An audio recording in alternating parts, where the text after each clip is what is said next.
का बच्चा होता है, वो उंगलियां बढ़ती हुई भी नहीं दिखाई देती, पर उंगलियां बढ़ जाती हैं। हमें बच्चा बढ़ता हुआ नहीं दिखता, पर उसके वस्त्र बता देते हैं कि बच्चा दिन ब दिन लंबा हो रहा है। वो किसके आश्रित हो रहा है? आत्म तत्व के।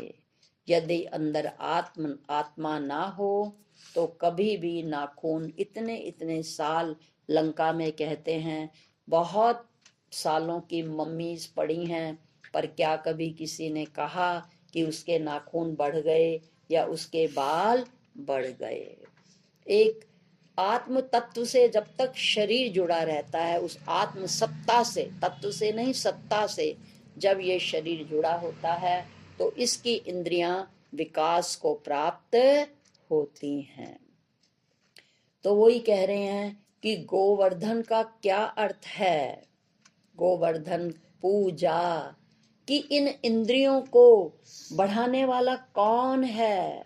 वो कौन है? वो कौन है जिससे सुबह से जिस सत्ता के आश्रित रात हो रही है, मास बदल रहे हैं, महीने बदल रहे हैं, ऋतुएं और वर्ष बदल रहे हैं, अरे कौन सी सत्ता है जो समय अनुसार सूर्य निकलता है?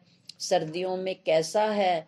कौन है जो अपने आप उसकी जो धूप है वो कम हो जाती है और धीरे धीरे फिर वो इतनी तेज हो जाती है?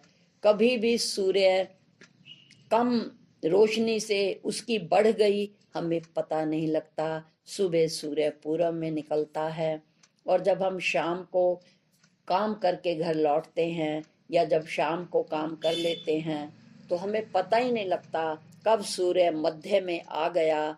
कितने आश्चर्य की बात है कि सूर्य चलता भी दिखाई नहीं देता, पर वो 7-8 बजे वाला सूर्य जो पूर्व दिशा में था वो आकाश के बीचों बीच आ गया। कभी किसी ने चलते हुए नहीं देखा कि सूर्य धीरे धीरे चल रहा है और वो आकाश में आ गया, दिन छिप गया, वो पश्चिम दिशा में आ गया। आज तक किसी ने उसको चलते हुए नहीं देखा कि वो मध्य आकाश से पश्चिम में कैसे आ गया। बस यही तो उस सत्ता की कमाल है कि वो करता हुआ भी दिखता नहीं है। तो कह रहे हैं कि उसकी पूरी जानकारी करो। गोवर्धन पूजा का हम पत्थर को पूजते हैं, हम उस पहाड़ को पूजते हैं जो वहाँ रखा है वृंदा, उसमें जो भी स्थान है भगवान कृष्ण का, तो वहाँ गोवर्धन की पूजा होती है। पर आध्यात्मिक अर्थ इसका ये है, पू मैंने पूरी, जा मैंने जानकारी, जो इन इंद्रियों को बढ़ाता है। दूसरी चीजों की तरफ तो हमारा ध्यान जाता ना जाता हो, पर जो हमारा शरीर है या जो हमारे बच्चे हैं वो तो हमारे सामने है ना। तो देखो कौन सी सत्ता है जो इतनी इतनी उंगलियां थी वो बढ़ते हुए भी दिखाई नहीं दी, बढ़ गई। क्या अब आपको लगा कि मैंने नाखून काट लिए, 10 दिन हो गए, मुझे लग रहा है मेरे नाखून बढ़ रहे हैं? कभी आपको आभास हुआ? पर जब बढ़ते हैं, कहीं अड़ते हैं, तब हमें पता लगता है नाखून बड़े हो गए। कब बड़े हो गए कुछ पता नहीं लगता। तो वो कहते हैं ये गोवर्धन पूजा का दिन हमें बताता है कि उस जिस सत्ता के आश्रित ये शरीर चल रहे हैं और शरीरों का विकास हो रहा है। इतना ही नहीं, वो कहते हैं जो पिंडे सो ब्रह्मांडे। तो पहले उन्होंने कहा अपने पिंड को देखो कि कौन इंद्रियों को बढ़ा रहा है, और फिर ब्रह्मांड में देखो कैसे पृथ्वी चक्कर काट रही है पर घूमते हुए दिखाई नहीं दे रही। तो इसकी कह रहे हैं गोवर्धन का दिन कह रहा है कि इसकी पूरी जानकारी करो। और फिर क्या करते हैं इस दिन? गोवर्धन की परिक्रमा करते हैं। इसका क्या अर्थ है कि इन इंद्रियों को जो सत्ता देता है उसकी पूरी जानकारी करो और बाद में उसी आत्म तत्व की परिक्रमा करो। हमेश परिक्रमा का मतलब क्या है? बार बार उसको याद करो, वो कौन है, वो कौन है। जेड़ा जगमग दिए पया बालदा, दुनिया बनाउण वालिया, तेरा हर एक कम है कमाल दा, दुनिया बनाउण वालिया। जिसने चिड़ियों को चहकाया, जिसने फूलों को महकाया, जिसने सूरज चांद बनाया, हम उस ईश्वर के गुण गाएं, उसे प्रेम से शीश झुकाएं।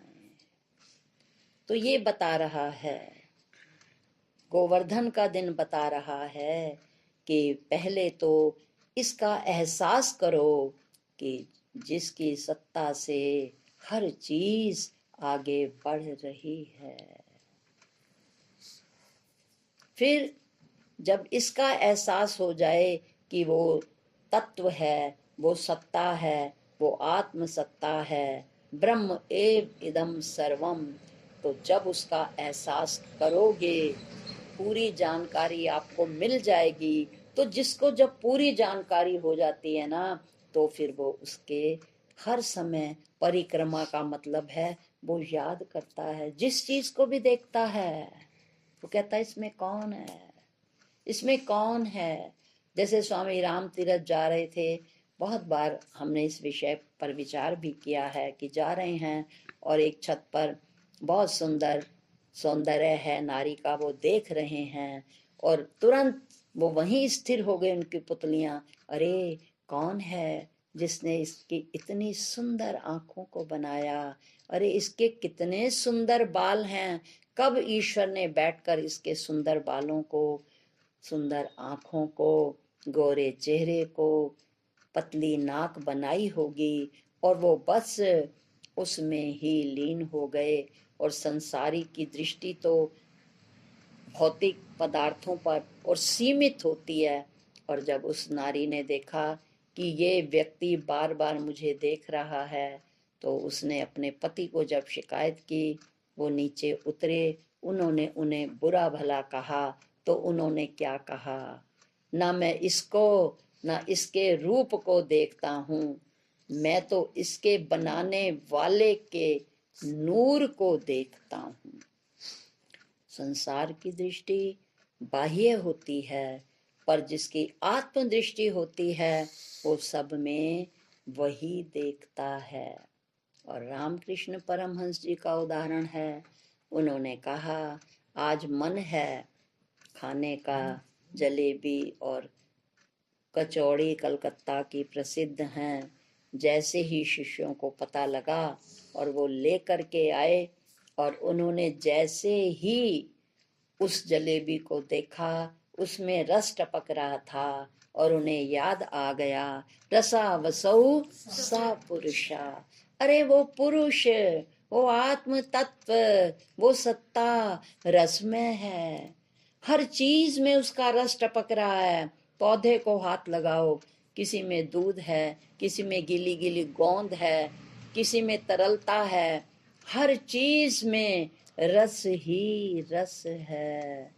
तो पांच तत्व का जब पूज्य बीजी महाराज अभ्यास कराया करते, तो वही वो कहा करते थे, इसे हाथ लगा देखो, आता है स्पर्श ध्यान में।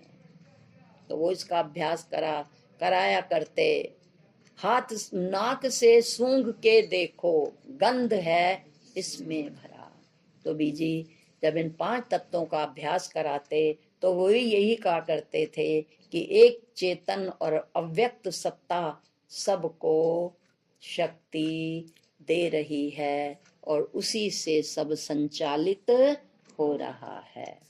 तो वो यही कह रहे हैं, जब ऐसी दृष्टि बन जाती है तो वो यही कहता है, जहां तक जाती दृष्टि है, जहां तक फैली सृष्टि है, इदम मम रूप है।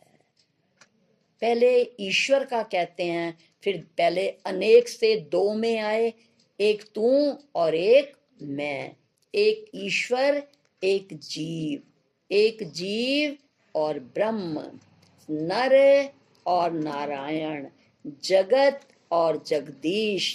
तो पहले अनेक थे, अनेकता से दो में आए और दो से फिर एक।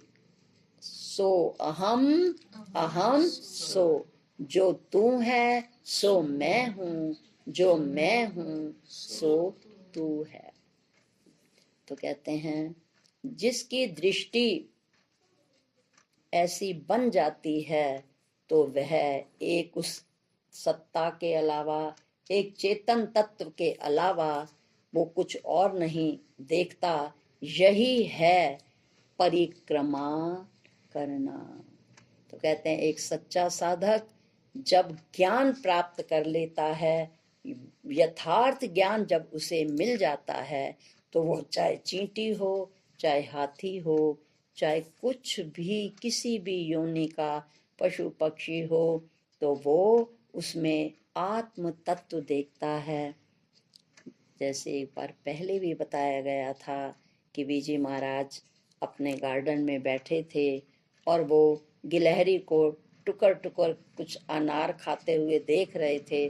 बहुत देर तक वो उसे ध्यान से देखते रहे और फिर कहा, ओ मेरे पहले रूप, ये भी मेरा ही रूप है। अब मेरा नर रूप है तो कभी मेरा भी यही रूप है। तो जितने भी भगवान के रूप हैं इदम रूप में, वो सब मेरा ही स्वरूप है। ये गोवर्धन का दिन हमें संकेत करता है। आइए अब है भैया दूज। इस दिन बहन भाई को टीका करती है।